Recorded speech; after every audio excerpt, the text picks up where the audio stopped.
এই প্রায় দীর্ঘ 25 থেকে 30 দিনের মতো হয়েছে এই গ্যাপটিংটা করা হয়েছে গাছে। এখন গাছটা ফুলে গেছে কি অবস্থা, মাথায় কিন্তু পাতা ছাড়ছে। এখন আমরা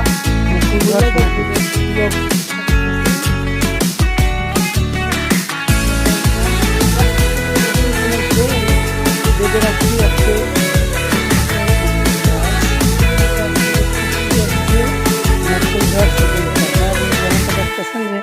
আসলে মুকুল ধরছে